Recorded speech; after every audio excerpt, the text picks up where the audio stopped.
আসসালামু আলাইকুম রহমতুল্লাহি ওবরকাতুহু। সম্মানিত দর্শক, বাংলাদেশ সম্পর্কে দিল্লির যে মতিগতি এই মুহূর্তে ২০২৫ সনের আগস্ট মাসে এসে এটি সম্ভবত ভয়ঙ্কর রূপ লাভ করতে যাচ্ছে। সামাজিক মাধ্যমে নানা রকম গুজব, সংবাদ মাধ্যমগুলোতে যে সকল খবর প্রতিদিন ছাপা হচ্ছে এবং বাংলাদেশের বিভিন্ন বিষয়াদি নিয়ে দিল্লি যেভাবে প্রতিক্রিয়া দেখাচ্ছে, তাতে করে অসংখ্য গুজব, অসংখ্য আশঙ্কা, ভয় এবং আতঙ্ক চারিদিক থেকে ধেয়ে আসছে।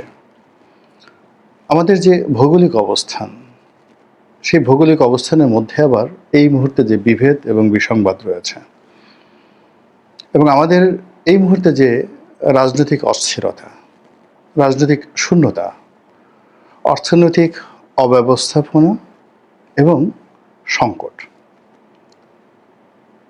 এই সংকটের মধ্যে ভারতের মতো একটা শক্তিশালী রাষ্ট্র যেভাবে নাক গলানোর চেষ্টা করছে, যেভাবে বাংলাদেশকে চাপে ফেলার চেষ্টা করছে এবং যেভাবে তাদের যে চাণক্য নীতি বাংলাদেশের উপর প্রয়োগ করতে চাচ্ছে, এটি সামাল দেওয়ার মতো যে ব্যাকবোন, মেরুদণ্ড, এটা আসলে বাংলাদেশের এই মুহূর্তে নেই।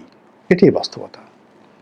ফলে কি হলো, গুজরাট থেকে কয়েক হাজার লোককে ধরে এনে ভারত যখন বলছে যে এই লোকগুলো বাংলাদেশের এবং তাদেরকে আমাদের বিভিন্ন পার্বত্য এলাকা দিয়ে, দুর্গম পার্বত্য এলাকা দিয়ে বাংলাদেশের মধ্যে তারা পুশিং করছে, আমাদের দেশের পত্রপত্রিকা এগুলো ছাপাচ্ছে, কিন্তু আমরা কোনো ব্যবস্থা নিতে পারছি না।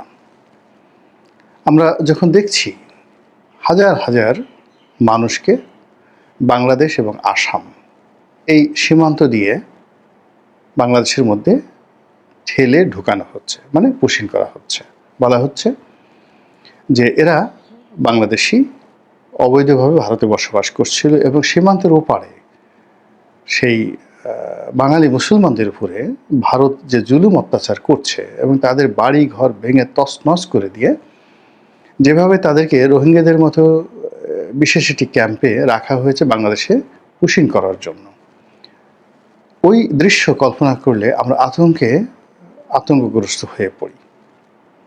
একটি যুদ্ধ ছাড়া এই পরিস্থিতি মোকাবেলা করা যায় না, অথবা একটি চমৎকার মিত্রতা ছাড়া, বন্ধুত্ব ছাড়াও এই পরিস্থিতি মোকাবেলা করা অসম্ভব।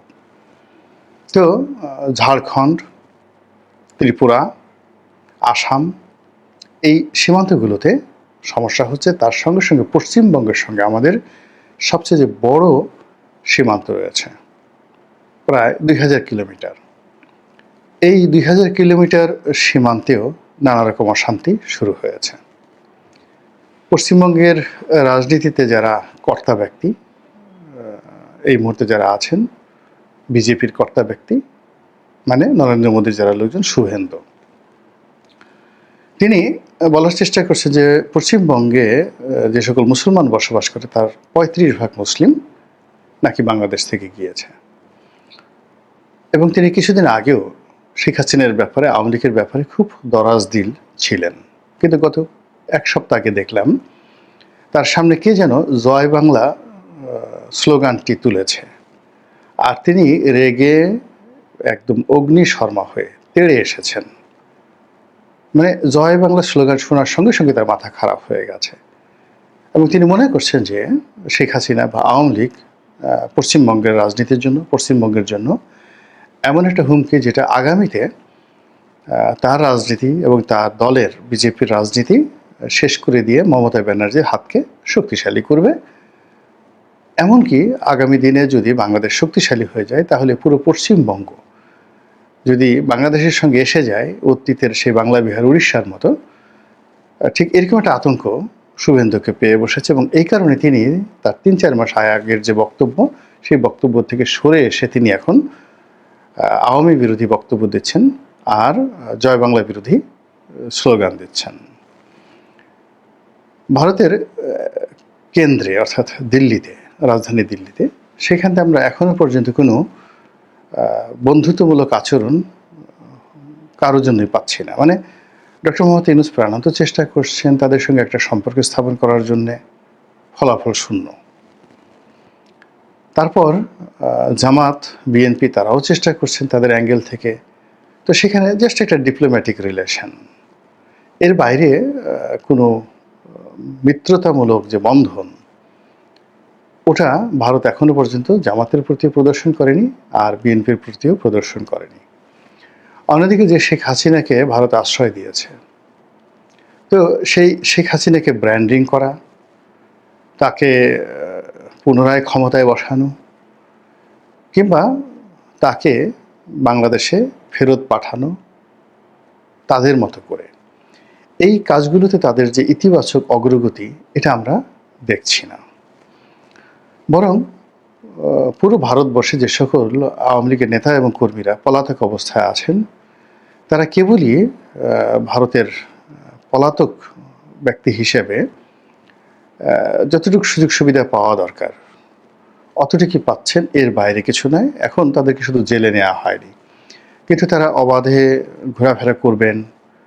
তারপরে তাদেরকে রাষ্ট্রীয় প্রোটোকল, যেটা ৭৫-এর ১৫ আগস্টের পরে যেটা দেয়া হয়েছিল, মানে রাষ্ট্রীয়ভাবে তারা সিদ্ধান্ত নিয়েছিল যে যারা বাংলাদেশ থেকে ভারতে আশ্রয় নেবে তাদেরকে খাওয়া দাওয়া, মাসিক ভাতা, এইটা ভারত সরকার দেবে। ফলে ওই সময়টাতে বঙ্গবীর কাদের সিদ্দিকী, হেমায়েতুল্লাহ আলমগ থেকে শুরু করে বাংলাদেশ থেকে যারা গিয়েছিলেন এবং তারা যেখানে ছিলেন তারা ভারত সরকারের নিয়মিত ভাতা পেতেন। কিন্তু এখন যারা ভারতে গেছেন এবং গত ১ বছরে ভারত সরকারের ভাতা তো দূরের কথা, ভারত সরকারের কোনো মন্ত্রীর অফিসে গিয়ে আওয়ামী লীগের কোনো সাবেক মন্ত্রী বা এমপি বা বড় নেতা তারা ১ কাপ চা খেয়েছেন। ওবায়দুল কাদের সাহেবের সঙ্গে বিজেপির কোনো নেতার বৈঠক হয়েছে, ওইরকম হাস্যোজ্জ্বল কোনো ছবি দেখা তো দূরের কথা, আমরা কল্পনাই করতে পারি না। বরং ওবায়দুল কাদের সাহেব যেভাবে সাক্ষাৎকার দিয়েছেন, তিনি ভিডিও বার্তা দিয়েছেন, অডিও বার্তা দিয়েছেন, এবং তার চেহারা সুরত এবং যেভাবে তিনি আছেন, মনে হচ্ছে না যে তিনি সেখানে খুব ভালো অবস্থানে আছেন।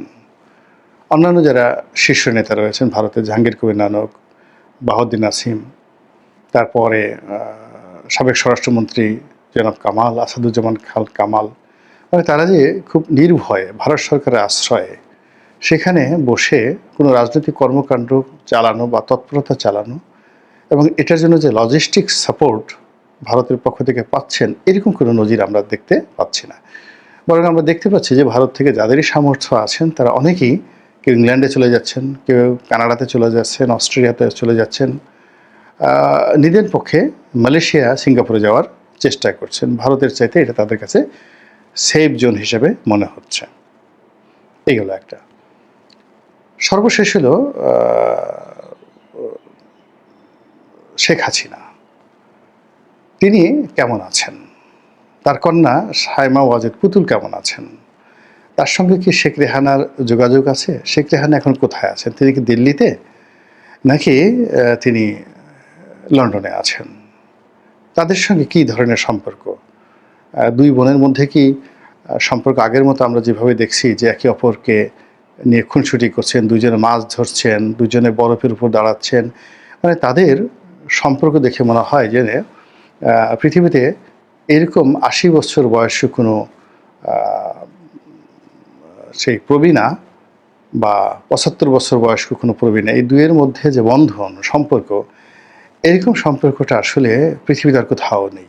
শেখ রেহানা শেখ হাসিনার সম্পর্ক দেখে আমাদের মনে হয়েছিল তাদের মধ্যে কোনো সমস্যা নেই, কিন্তু প্রকৃতপক্ষে তাদের মধ্যে আমরা এখন বুঝতে পারছি যে হাজারো সমস্যা। সেটা সালমানকে নিয়ে, এস আলমকে নিয়ে, ব্যবসা নিয়ে, বাণিজ্য নিয়ে, রাজনীতি নিয়ে, আর অনেক কিছু নিয়ে ডে বাই ডে এই জিনিসগুলো বের হচ্ছে। তো সেটা এখন কোথায় আছে, কেমন আছে? জনাব সজীব ওয়াজেদ জয় শুনেছিলাম মধ্যে দিল্লিতে এসেছেন, তিনি তার মায়ের সঙ্গে দেখা করেছেন, কথা বলেছেন, এরকম একটা স্ট্যাটাস তিনি দেননি। তার ফেসবুক থেকে তিনি এ ধরনের কোনো বক্তব্য দেননি। তাহলে আসলে শেখ হাসিনা ওখানে বসে কি করছেন, কি বলছেন, তার কিছু ভিডিও আমরা দেখিনি এখন পর্যন্ত, অডিও বক্তব্য আমরা নিয়মিত শুনি, এবং এটা আওয়ামী লীগের যেটা ভেরিফাইড ফেসবুক পেজ রয়েছে সেখানে আসে। তারপর তাদের যে সাবেক তথ্যমন্ত্রী ছিলেন মোহাম্মদ আলী আরাফাত, জয়ের বন্ধু, তার পেজ থেকেও শেখ হাসিনার ভাষণ প্রচার করা হয়, কিন্তু এটা ঠিক ওভাবে সার্কুলেট হয় না, ভাইরাল হয় না।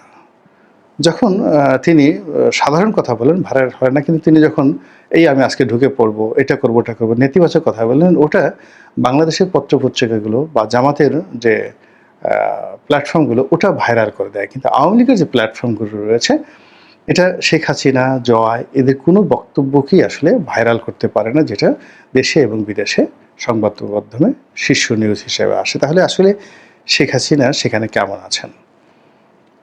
যারা আওয়ামী লীগের সমর্থক তাদের বক্তব্য হলো যে তিনি খুব ভালো আছেন, সুস্থ আছেন, তাকে বাংলাদেশের সিংহাসনে মসনদে বসানোর জন্য ভারত এই আজকে এটা করবে, কালকে ওটা করবে। তারা চারিদিকে বিশাল আয়োজন করেছে। বিশেষ করে কলকাতা কেন্দ্রিক কিছু ইউটিউবার রয়েছেন, তারা সেই শিলিগুড়ি করিডর থেকে শুরু করে কলকাতাতে রয়ের যে স্টেশন রয়েছে এবং সেখানে নিয়মিত নরেন্দ্র মোদী গোপনে এসে বৈঠক করে বাংলাদেশে কীভাবে ইনসার্জেন্সি চালানো যায়, এই ধরনের প্রচার অপপ্রচার কিন্তু বিদেশে চালানো হচ্ছে। কিন্তু এগুলো আমাদের দেশে আসলে ওভাবে জনগণের মধ্যে, আমি রিয়েলি বলছি, ওভাবে জনগণের মধ্যে কোনো